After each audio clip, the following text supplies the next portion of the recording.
Hello friends, कर्क राशि और शनि का षष्ठ भाव में गोचर।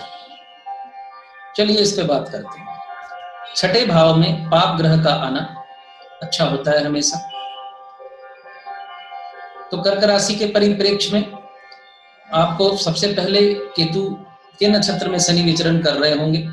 तो केतु चूंकि इस वक्त कुंभ राशि में अष्टम भाव में केतु है, तो शनि का यानी सप्तमेश का, और शनि यहाँ अष्टमेश है, सप्तमेश अष्टमेश का संबंध अष्टम भाव से बना हुआ है। तो सप्तमेश का अपने छठे भाव में होना यानी अपने से द्वादश होना, और अष्टमेश का अपने से एकादश में होना, अष्टमेश के फलों में बढ़ोतरी जो कर रहा है, ये जातक के लिए केतु के नक्षत्र में विचरण के दौरान शनि का फल अच्छा नहीं होगा। इसे जनरल वे में आप अगर समझ ले, कर्क में कर्क राशि के लिए छठे भाव में आया और बल्ले बल्ले हो गई, ऐसा नहीं होगा। इस चीज को समझना होगा आपको। अब कोई प्रश्न कर सकता है कि छठे भाव में पाप ग्रह अच्छा फल देते हैं? बिल्कुल देते हैं। तो वहां तो सिर्फ शनि के बारे में अगर शास्त्रों में लिखा है, किताबों में लिखा है, बीपीएचएस में लिखा है, तो सिर्फ शनि के छठे भाव का फल बताया होता है। वो केतु तो हमेशा अष्टम भाव में नहीं होगा, ये चीज आपने समझनी है। अब शनि जिसके नक्षत्र में होगा, उस नक्षत्र की प्लेसमेंट पे शनि का फलाफल निर्भर करेगा। तो फर्स्ट टाइम जीवन साथी से शॉर्ट टर्म सेपरेशन, साझेदारी में शॉर्ट टर्म सेपरेशन होने का इंडिकेशन है। अब यहां से जब शुक्र के नक्षत्र में जब शनि का विचरण होगा, शुक्र एकादशेष और चतुर्थेश है, तो व्यवसाय में धन वृद्धि, व्यवसाय में धन लाभ, साझेदारी में लाभ, दाम्पत्य जीवन में प्रेम प्रीति की वृद्धि। अब आप पूछ सकते हैं कि शनि का छठे भाव का अच्छा फल, तो निश्चित तौर पे पाप ग्रह का पाप भाव में होना यानी त्रिषडाय में होना अच्छा फल निश्चित तौर पे देता है। ये शनि आपके शत्रु नाश करेगा, और शनि की तीसरी दृष्टि जो अष्टम भाव पे पड़ेगी, आपकी आयु वृद्धि के लिए अच्छी होगी। लेकिन शनि की द्वादश दृष्टि, शनि की द्वादश भाव पे दृष्टि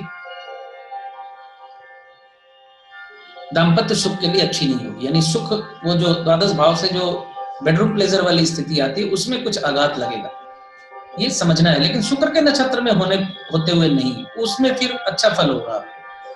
और सूर्य के प्रथम चरण यानी धनु राशि के आखिर में सूर्य का प्रथम चरण होता है, बाकी के 3 चरण तो आगे बढ़ जाते हैं मकर राशि में। तो सूर्य के प्रथम चरण में होते हुए भी शनि धन लाभ देगा, यानी व्यवसाय में धन लाभ, और पुरानी प्रॉपर्टी संबंधी मामले में भी आपको धन लाभ होगा। यानी कोई मामला अगर है तो वो सॉर्ट आउट हो जाएगा, आपके लिए अच्छा है।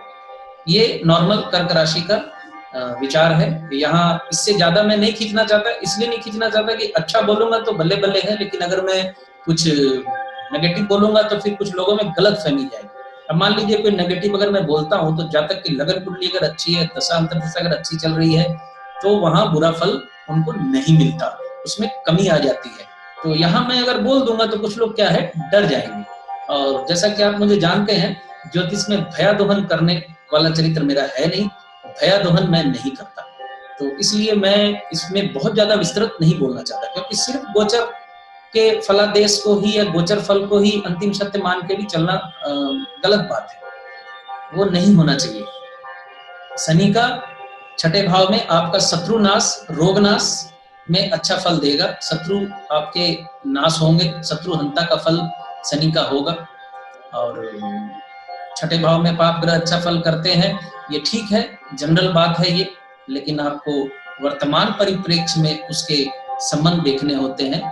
प्लैनेट जिस नक्षत्र से विचरण कर रहा होता है, उसका नक्षत्र लॉर्ड जहां विचरण कर रहा होता है।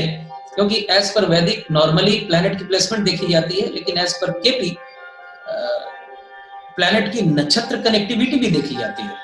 और मैं जैसा देखता हूं तो वैदिक और कृष्ण मूर्ति दोनों का सम्मिश्रण देखता हूं, दोनों का सम्मिश्रण बना के चलता हूं। ये मेरा मुख्य बिंदु है समझने का।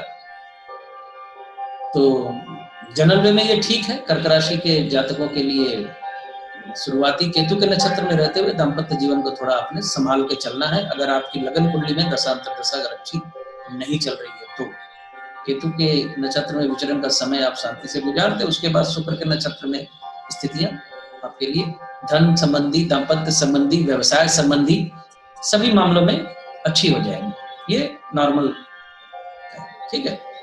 तो मिलते हैं फिर सिंह राशि और शनि का पंचम भाव में गोचर फल को लेकर। तब तक के लिए नमस्कार।